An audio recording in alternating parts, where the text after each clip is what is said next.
நேயர்களுக்கு எனதினிய வணக்கம்.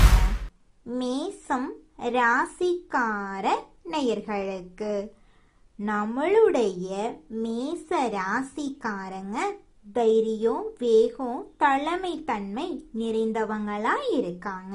இவங்க இயற்கையிலேயே தலைவர்களா இருக்கணும்னு விரும்புவாங்க. எந்த சூழ்நிலையிலும் முன்வந்து இவங்க செயல்படுவாங்க. நான் முதலில் என்ற மனப்பாங்கு இவங்க கிட்ட இருக்கும். பயம் என்ற ஒன்று இவங்களுக்கு ரொம்பவும் கம்மியாதாங்க இருக்கும். இவங்க மிகவும் நேர்மையானவங்க. மனசுல என்ன இருக்குதோ அதை நேரடியா சொல்லுவாங்க இவங்க. அதனால சில சமயம் கடுமையா தோன்றலாம், ஆனா உள்ளுக்குள்ள நல்ல மனசு கொண்டவங்களா இவங்க இருக்காங்க. மேச ராசிக்காரங்க எப்போதுமே ஆற்றல் நிறைந்தவங்களா இருக்காங்க. ஒரு இடத்துல அமைதியாக இருக்கிறது இவங்களுக்கு ரொம்பவும் கடினம். புதிய சவால்கள், புதிய அனுபவங்கள், இதுதான் இவங்களுக்கு ரொம்ப ரொம்ப பிடிக்கும். ஆனா கோபம் இவங்களுக்கு சீக்கிரமா வரும். அதே நேரத்துல கோபம் வேகமா மறைஞ்சு போயிரும். அதனால பொறுமைய வளர்த்து கொண்டா வாழ்க்கையில மிகப்பெரிய வெற்றிய நம்மளோட மேச ராசிக்காரங்கனால அடைய முடியுங்க. நம்மளுடைய மேச ராசியில பிறந்தவங்களுக்கு வரவிருக்கக்கூடிய 72 மணி நேரம் பொற்காலம். இவங்க எதிர்கொள்ளக்கூடிய ஆபத்துக்கள் பற்றி இந்த வீடியோல தெரிஞ்சுக்க போறோம். ஏப்ரல் 14, 15, 16 தேதிகள்ல கிரக நிலைகளின் மாற்றங்கள், கவனமாக இருக்க வேண்டிய நபர்கள், செய்ய வேண்டிய பரிகாரங்களை பத்தி இந்த பதிவுல நம்ம தெரிஞ்சுக்க போறோம். ஜோதிட சாஸ்திரப்படி மேச ராசி ராசிகள்ல முதல் ராசி. மேச ராசியில பிறந்தவங்க எதிலும் முதன்மையாக இருக்க நினைப்பாங்க. மற்றவங்களுக்கு பிரச்சனை அப்படின்னா முதல் ஆளா சென்று நிற்கும் தைரியம் கொண்டவங்களா இவங்க இருக்காங்க. ஆனா இந்த நல்ல குணமே பல நேரங்கள்ல எதிரியாக மாறுது. ஏப்ரல் 14 முதல் மேச ராசிக்கு யோக காலம் உதயமாகுது. கிரகங்களின் அமைப்பு சாதகமா இருக்கிறதுனால தடைகள் விலகும். கடந்த கால கஷ்டங்கள், சவால்கள், பொருளாதார வீழ்ச்சி, துரோகங்கள், மன அமைதி இழப்பு போன்றவற்றை கடந்து வந்திருந்தாலும் தன்னம்பிக்கை மற்றும் பொறுமையால ஒரு பெரிய யோக இடத்துக்கு நீங்க வந்திருப்பீங்க. சிந்திய கண்ணீரும் இழந்த வாய்ப்புக்கும் பல மடங்கு லாபத்தையும் மகிழ்ச்சியையும் இந்த பொற்காலம் திருப்பி தரப்போகுது. அவமானங்கள் வெற்றிக்கான ஏணியாக மாறுது.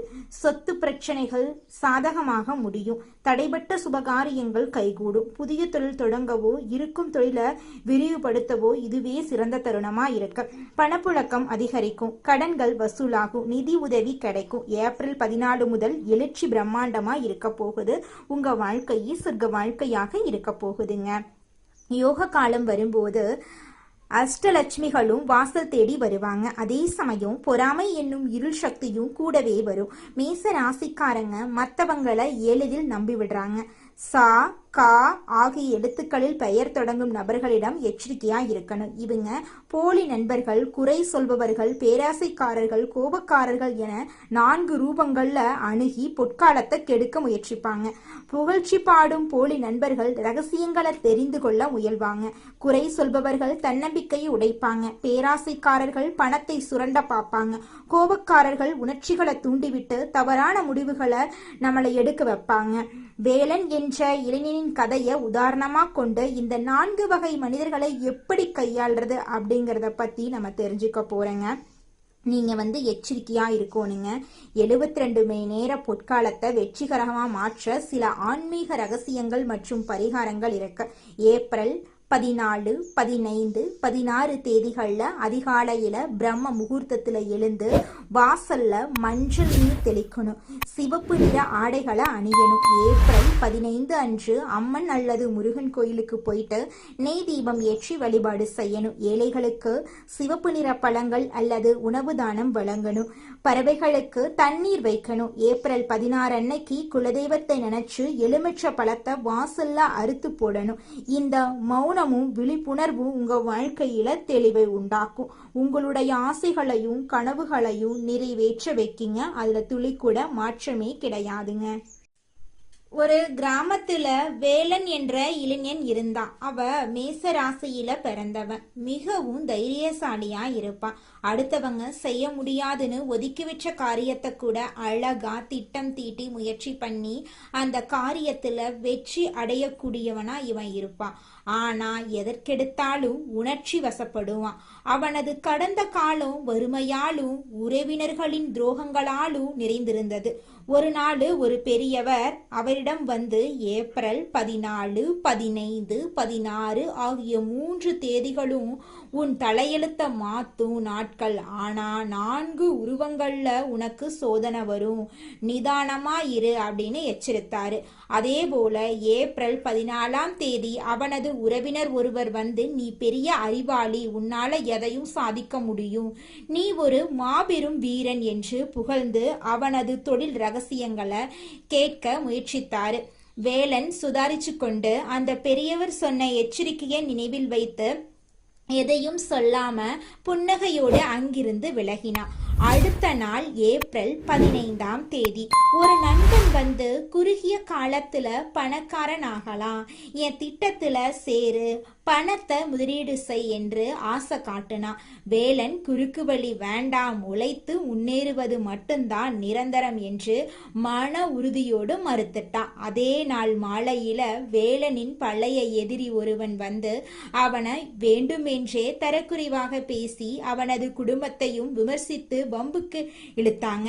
வேலனுக்கு கோபம் உச்சிக்கு சென்றாலும் அந்த 3 நாட்கள் நிதானமாக இருக்க வேண்டும் என்ற பெரியவரின் எச்சரிக்கையை நினைவுக்கு வர அமைதியாக எந்த பதிவிலும் பேசாம அங்கிருந்து நகர்ந்தான். அந்த எதிரிக்கு வேலனோட அமைதி ஒரு பெரிய குழப்பத்தையும் பயத்தையும் கொடுத்துச்சு.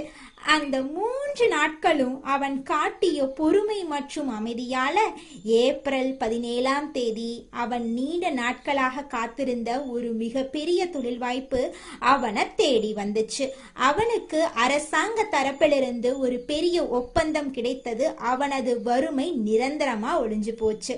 அவன் மட்டும் அந்த 3 நாட்கள்ல கோபப்பட்டிருந்தா, பேராசப்பட்டிருந்தா அந்த மாபெரும் வாய்ப்பை அவன் நிரந்தரமா இழந்திருப்பான். வேலனை போலவே நீங்களும் இந்த ஏப்ரல் 14, 15, 16 தேதிகள்ல அமைதியா இருங்க. அப்பத்தாங்க உங்க வாழ்க்கையில மிகப்பெரிய நன்மைகள் நடக்கும். மேசம் ராசிக்காரர்களே, உங்களுடைய ரகசியங்களை உங்களுக்குள்ள ரகசியமா வச்சுக்கோங்க. அப்பத்தான் உங்களோட வெற்றி உறுதியா உங்களுக்கு கிடைக்கும். உங்கள் ராசிநாதனான செவ்வாய் உங்களுக்கு வீரியத்தை தருவாரு. ஆனா அந்த வீரியத்தை வேகமா பயன்படுத்த வேண்டியது உங்களோட பொறுப்பு. நீங்க அமைதியா இருந்தா மட்டும்தான் அந்த பிரபஞ்ச ஆற்றலை முழுமையா உள்வாங்க முடியும். மேச ராசியில பிறந்தவர்களே, இப்போது நாம இந்த பதிவின் மிக முக்கியமான இறுதி பகுதிக்கு வந்துட்டோம். இந்த 72 மணி நேர பொற்காலத்தை நீங்க வெறும் அதிர்ஷ்டமா மட்டும் பார்க்காம அத உங்க வாழ்நாள் வெற்றியா மாற்ற சில பரிகாரங்களை நீங்க செய்யணும். இந்த பரிகாரங்களை செஞ்சீங்கன்னா நிச்சயமா உங்க வாழ்க்கையில நல்லது தாங்க நடக்கும். சக்தி வாய்ந்த பரிகாரங்களை இப்ப நான் சொல்ல போறேங்க. முதல்ல இந்த 3 நாட்களும் அதிகாலையில, அதாவது பிரம்ம முகூர்த்தத்துல, அதாவது காலை 4 மணியில இருந்து 6 மணிக்குள்ள எழுந்து விடுவது உங்களுக்கு ரொம்பவும் நல்லது. ராசிக்கு மிகப்பெரிய பலத்தை தருங்க.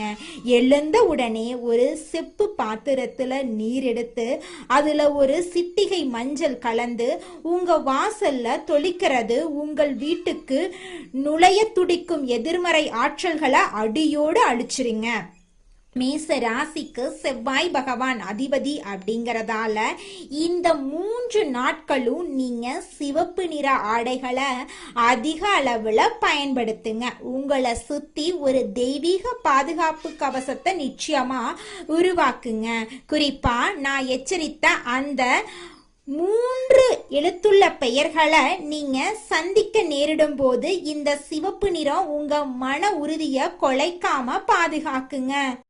மேச ராசிக்காரர்களே, இந்த 72 மணி நேரமும் நீங்க கடைபிடித்த அந்த மௌனமும் விழிப்புணர்வும் உங்களுக்கு ஒரு மிகப்பெரிய தெளிவை தந்திருக்கும்.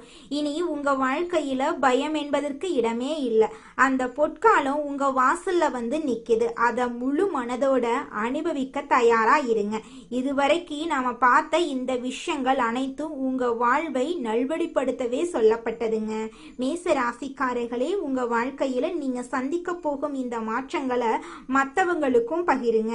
ஏனென்றால் நல்ல விஷயங்களை பகிரும் போது அதன் பலன் நமக்கும் வந்து சேருங்க. உங்கள் ராசி பற்றிய மேலும் பல ரகசியங்களை தினசரி பலன்களையும் தெரிந்து கொள்ள மறக்காம நம்மளோட சேனலை சப்ஸ்கிரைப் பண்ணி வச்சுக்கோங்க. இந்த உலகத்துல யாருங்க கோடீஸ்வரன்? கோடி கோடியா பணம் வச்சிருக்கிறவங்களா, பிடிச்ச உணவுகளை சாப்பிட்றவங்களா, பிடிச்ச உறவுகள் கிட்ட பேசுறவங்களா? இதுல யாருமே கோடீஸ்வரன் கிடையாதுங்க. யார் ஒருத்தவங்க நோய் நொடி இல்லாம மனக்கவலை இல்லாம நிம்மதியா தூங்குறாங்களோ அவங்க தாங்க இந்த உலகத்திலேயே சிறந்த கோடீஸ்வரன். அப்பேற்பட்ட கோடீஸ்வரன் ஆகக்கூடிய யோகம் உங்களுக்கு இந்த மாதம் அமைஞ்சிருக்குதுங்க. உங்க வாழ்க்கையில இனி வரக்கூடிய காலங்கள்ல கவலை கண்ணீர் அப்படிங்கிற பேச்சுக்கெல்லாம் துளி கூட இடம் கிடையாதுங்க. இது நாள் வரைக்கும் உங்களுடைய மனசில் இருந்த மனக்கவலைகள் எல்லாம் இனி வரக்கூடிய காலங்கள்ல காணாம போகுதுங்க. நீங்க சந்தோஷமான ஆரோக்கியமான வாழ்க்கைய இனி வரக்கூடிய காலங்கள்ல வாழ போறீங்க. உங்க வாழ்க்கையில சந்தோஷம் நிலைச்சிருக்க போகுதுங்க. அடுத்ததாக நம்முடைய மேசம் ராசியில் இருக்கக்கூடிய ஒவ்வொரு நட்சத்திரக்காரர்களுக்கும் இந்த மாதம் எப்படி இருக்குன்னு பார்க்கலாங்க. நம்முடைய மேசம் ராசியில் இருக்கக்கூடிய முதல் நட்சத்திரம் அஸ்வினி. உங்களுக்கு இந்த மாதம் எப்படி இருக்குன்னு பார்க்கலாங்க. இந்த மாதம் பணவரத்து அதிகரிக்க போகுது. விருப்பமானவர்களை சந்தித்து உரையாடி மகிழ்ச்சி அடைய போறீங்க. மனசுல துணிவு உண்டாக போகுது. எந்த ஒரு காரியத்தையும் துணிச்சலுடன் செய்து முடிக்கக்கூடிய திறமை உங்க மனசுல வரப்போகுது. போட்டி பந்தயங்களில் ஈடுபடுவதை நீங்கள் தவிர்ப்பது நல்லதுங்க. 30 வயசு ஆயிருச்சு, எனக்கு திருமணம் நடக்குமா நடக்காதா அப்படிங்கிற குழப்பத்தில் இருக்கக்கூடிய மேசம் ராசியில் இருக்கக்கூடிய ஆணாக இருந்தாலும் சரி பெண்ணாக இருந்தாலும் சரிங்க, உங்களுக்கு திருமண தடை நீங்கி திருமணம் நடக்க போகுதுங்க. குழந்தை பாக்கியம் இல்லாதவங்களுக்கு குழந்தை பாக்கியம் கிடைக்க போகுதுங்க. உங்கள் கையில் பணப்புழக்கம் அதிக லெவலில் இருக்க போகுதுங்க. அடுத்ததாக பரணி நட்சத்திரம். உங்களுக்கு இந்த மாதம் எப்படி இருக்குன்னு பார்க்கலாங்க. இந்த மாதம் தொழிலில் வியாபாரத்தில் ஈடுபட்டு இருக்கிறவங்க மிகவும் எச்சரிக்கையுடன் செயல்படுறது நல்லதுங்க. வாடிக்கையாளர்களுடன் கவனமாக பேசுவது வியாபார விருத்திக்கு உதவுங்க. உத்தியோகத்தில் இருக்கிறவங்க கோபப்படாமல் மேலதிகாரிகள் சொன்ன வேலையை செய்து முடிப்பது நல்லதுங்க. சக ஊழியர்கள் பேச்சை கேட்டு நடப்பதை தவிர்ப்பது உங்கள் வாழ்க்கைக்கு ரொம்பவும் நல்லதுங்க. உங்கள் குடும்பத்தில் இது நாள் வரைக்கும் தடைப்பட்ட அனைத்து காரியங்களுமே இனி வரக்கூடிய காலங்களில் தங்கு தடையின்றி நடக்க போகுதுங்க. உங்கள் குடும்பத்தில் நல்ல விஷயங்கள் எல்லாம் அடுக்கடுக்காக நடக்க போகுதுங்க. உங்களுடைய ஆசைகள் கனவுகள் எல்லாமே நிறைவேற போகுதுங்க. குழந்தை பாக்கியம் இல்லாதவங்களுக்கு குழந்தை பாக்கியம் எல்லாம் கிடைக்க போகுதுங்க. பூர்வீக சொத்து ரீதியாக இருந்த அனைத்து பிரச்சனைகளுக்கும் தீர்வு கிடைக்கக்கூடிய மாதமாக இந்த மாதம் உங்களுக்கு அமைஞ்சிருக்குதுங்க. அடுத்ததாக கார்த்திகை 1ஆம் பாதம். உங்களுக்கு இந்த மாதம் எப்படி இருக்குன்னு பார்க்கலாங்க. இந்த மாதம் கணவன் மனைவிக்கு இடையே இருந்த ஈகோ பிரச்சனை காணாமல் போகுது. கணவன் மனைவி இருவருமே ஒற்றுமையான வாழ்க்கையை வாழ போகிறீங்க. ஒற்றுமையான வாழ்க்கை வாழ்கிறங்காட்டி நீங்கள் வாழ்க்கையில் இது நாள் வரைக்கும் இருந்த அனைத்து பிரச்சனைகளையும் நீங்கள் தவிர்க்க போகிறீங்க. சந்தோஷமான வாழ்க்கையை வாழ போகிறீங்க. உங்கள் குடும்பத்தில் இது நாள் வரைக்கும் இருந்த சண்டை சச்சரவுகள் எல்லாமே காணாமல் போகுது. உங்களை வேண்டான்னு உதறி தள்ளிட்டு போன உறவுகள் எல்லாம் உங்களை தேடி வரப்போகிறாங்க. உங்களுடைய பிள்ளைகளின் மூலமாக உங்களுக்கு நல்ல பேர் கிடைக்க போகுது. தாய் மாமன் வழி உறவுகளின் மூலம் உங்கள் குடும்பத்தில் சுபகாரியங்கள் நடக்க போகுதுங்க. உங்கள் வாழ்க்கையில் இனி வரக்கூடிய காலங்களில் கவலை கண்ணீர் அப்படிங்கிற பேச்சுக்கெல்லாம் துளி கூட இடம் கிடையாதுங்க. உங்களுடைய எண்ணம் போல உங்கள் வாழ்க்கையும் இனி வரக்கூடிய காலங்களில் அற்புதமாக இருக்க போகுதுங்க.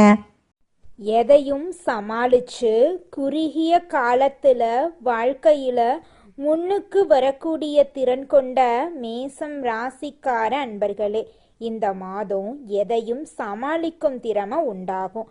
அடுத்தவங்களோட செய்கை உங்களுக்கு கோபத்தை ஏற்படுத்தலாம். அதனால நிதானமா இருக்கிறது நல்லதுங்க. சொந்த காரியங்கள்ல தாமதம் ஏற்படலாம். சின்ன விஷயங்களால மனநிறைவை அடைவீங்க. எதிர்பாலினரிடம் பழகும்போது கவனம் தேவை. தொழில் வியாபாரத்துல இருந்த போட்டிகள் எல்லாம் குறைஞ்சு போயிடும். மருந்து ரசாயனம் போன்ற தொழில்கள்ல எதிர்பார்த்த லாபம் கிடைக்கலாம். உத்தியோகத்துல இருக்கிறவங்க அலுவலகம் தொடர்பான காரியங்கள்ல ஈடுபடும் போது அவசரப்படாம நிதானமா செயல்படுறது காரிய வெற்றியை உண்டாக்கும். எளிதில் மற்றவங்களோட பழக போறீங்க. குடும்பம் தொடர்பான கவலைகள் எல்லாம் ஏற்படும். அதை கண்டு நீங்க அச்சப்படக்கூடாது. குடும்ப செலவை சமாளிக்க பணவரத்து இருக்கும். எதிர்பார்த்த உதவிகள் கிடைக்கும். மனசுல ஆன்மீக எண்ணங்கள் ஏற்படும். வாழ்க்கை துணை மூலமா மகிழ்ச்சி உண்டாகுங்க. உறவினர்கள் நண்பர்கள் மத்தியில உங்களோட மதிப்பு மரியாதையும் கூடும். பெண்களுக்கு அடுத்தவங்க செயல்களால உங்களது கோபத்தை தூண்டுவதா இருக்கலாம். அதனால நிதானமா செயல்படுறது உங்க வாழ்க்கைக்கு நன்மை தருங்க. எந்த பிரச்சனையையும் சமாளிக்கும் திறமை உங்களோட மனசுல கூட போகுது.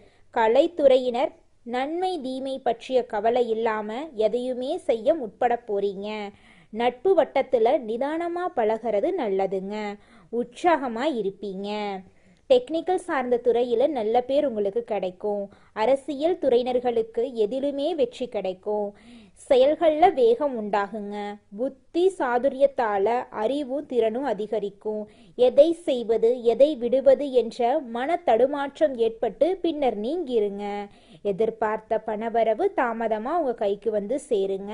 திடீர் சோர்வு உண்டாகும். மாணவர்களுக்கு கல்வியில இருந்த போட்டிகள் குறைஞ்சு போயிரும். எதையும் அவசரப்படாம நிதானமா செய்யறது தாங்க உங்க வாழ்க்கைக்கு நல்லது.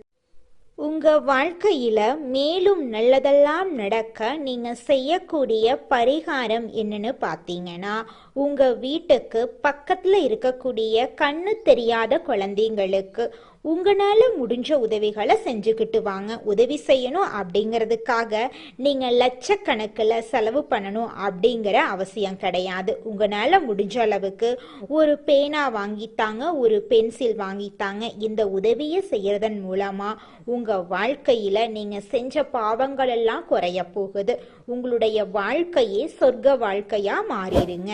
நல்லதே நடக்கும். நல்லது மட்டும்தான் நடக்கும். நன்றி, வணக்கம்.